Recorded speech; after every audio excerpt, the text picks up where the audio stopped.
The past 24 hours has been filled with just negativity in the XRP community. But I want to make one thing extremely clear.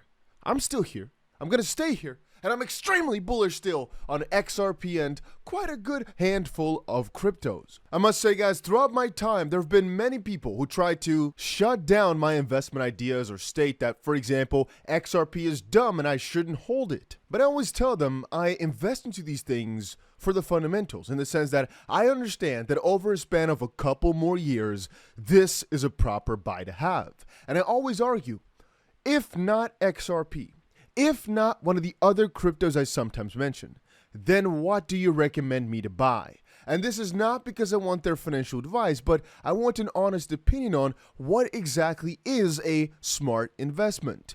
Often people, they confuse this quick trading and this quick profit with making money over the long term, or perhaps they're in a different phase of life. And guys, make sure you press that like button. I'm keeping it 100% real with you.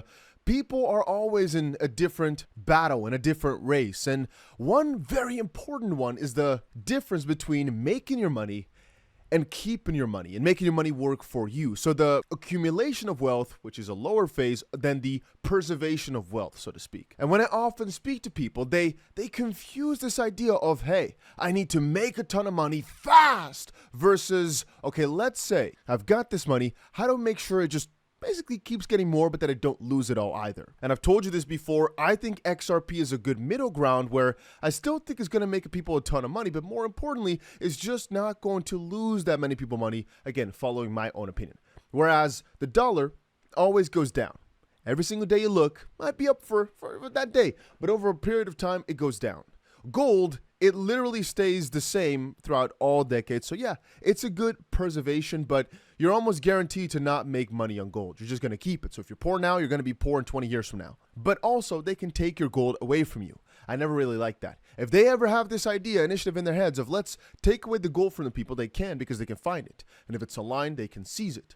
Then stocks. Well, we've all seen the situation with the interest rate. We've all seen the situation with inflation. We've all seen the situation that the US is in and perhaps the entire world is in. It's a very confusing period of time. And since so many of these parts are changing, and all these AI companies like X right now from Elon Musk and I guess the guys at OpenAI are all trying to change the world so much in the entire financial system, perhaps the whole stock situation is not as solid in a couple years from now as it is right now. Point being, we're looking for something that solves a problem, which gives it utility, while on the opposite end, not really being that seizable. As a stock, they can still always just take it off. You don't own it anymore. They can seize it. That also is easily accessible, has to do with the newer financial realm. Basically, it just checks all my boxes. Talking about crypto and specifically XRP. There's a couple other ones, but I'm just talking specifically about XRP. Anyway, I want to also quickly show you guys this video from David Schwartz. I think it was rather interesting. And here we go. 2 years ago, I mean, do you feel like we've had a lot of growth where we're going the right? I agree. How do you feel about the ecosystem now today from maybe a few years ago? I mean, do you feel like we've had a lot of growth where we're going the right direction? Yeah, I think the much as painful as the bear year was for me, I think that Shakeout got a lot of the I have a white paper, give me $100 million people out, and or the people who are just like, I heard that like this streets are raining money, I want to get in this field. People have no interest in building anything or even understanding the technology or. I think a lot of those people got shaken out, and I think also it proved that there's more to this than just the speculative element, that there actually is an underlying technology that is an actual problem that we're solving. Exactly. And so I think that's really, really good. I have to say, sometimes I feel like things are taking forever, and other times I feel it's amazing we've gotten as much accomplished in this little time. I think the truth is somewhere in between those two things. But I think there are problems that we can only solve together. Regulatory is a good example. No one company is going to be able to solve some of the regulatory problems. And just on the regulatory front, it's not bad laws that are the problem. There are some bad laws that are a problem, but the biggest problem is uncertainty. People who don't know what they need to do to comply with the law, because the law is like, for example, there's a law that says that if you take custody of someone's money, like there's certain things happen. Well, when do you do that? You know, if I open a payment channel to you and I send you a claim to that, have you taken custody of that money, or is it still mine? Or nobody knows what the laws mean.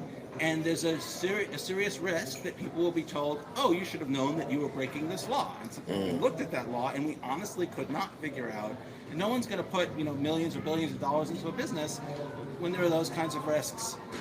So that's I think still the biggest problem. I think I should also point out it is really hard to get bank accounts.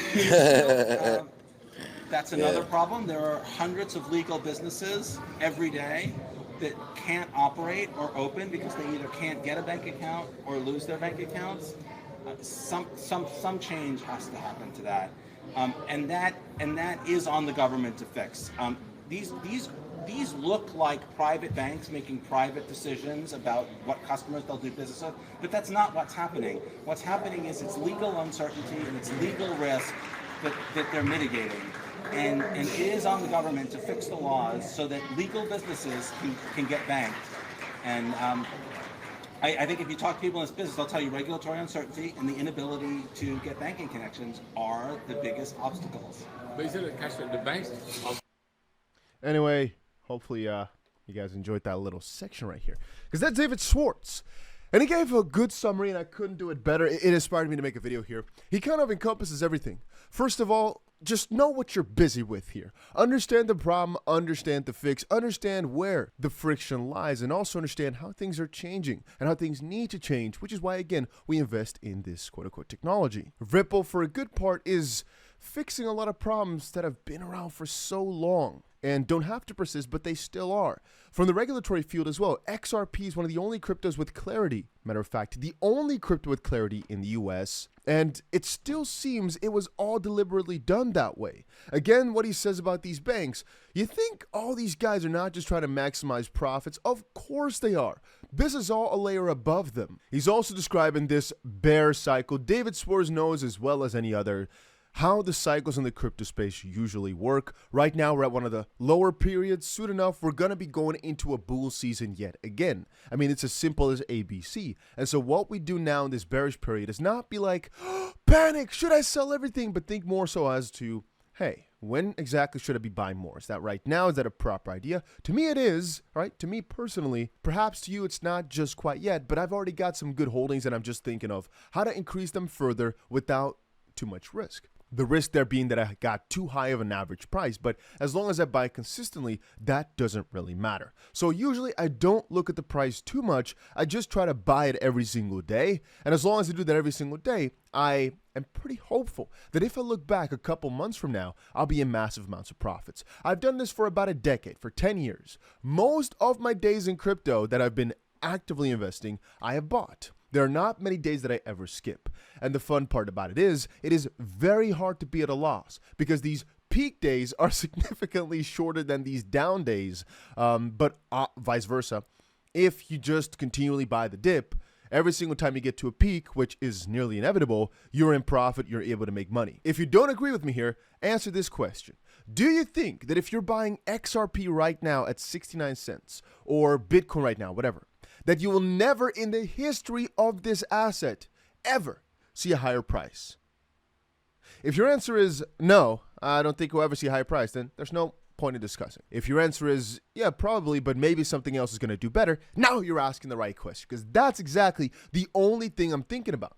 Should I buy XRP right now, or is the price too high relatively that it's not going to gain as much as another crypto? So should I maybe diversify more into that one? Should I buy that one right now? Because I know this technology, in my opinion, is here to stay and continue to grow. So it's just a matter of which one to buy when and how much of which one when. But yeah, I'll tell you guys again, if you've not checked it out yet, I'll leave a link to Bybit. It's a crypto exchange I personally use. And you can basically get yourself an 1125 USDT contract to trade XRP with for absolutely free. A link is down below, but you need to QIC on Bybit. You need to properly verify your identity. So if you're in the US, you cannot use it. On BitGet, I believe you could just use your VPN for everything, but you get yourself some cool spin wheel prizes for just completing various tasks. And also a link for that will be down below. It's again a crypto exchange that I personally use a lot. And I will reiterate this again. The financial system you currently know is going to change a significant amount over the next decade. You might think, whoa, decade, 10 years, that's pretty long. It's not. I mean, everything has stayed almost exactly the same for the last 40 years. There have been some changes like PayPal coming in, and I guess the evolution of cryptocurrencies, but now, for example, through CBDC, and the fact that we're really getting rid of cash, things are really starting to change a lot quicker. And I just want to warn you guys that a lot of cryptos will not stay, all right? They're just pretty much useless. But the ones that have the utility, the ones that are proper, I still think many good things of them. And it's just a matter of cycles. It's just a matter of relativity. And yeah, that's about it for right now. Make sure you put that notification bell on just in case something news drops tomorrow. You want to be notified, and that's about it.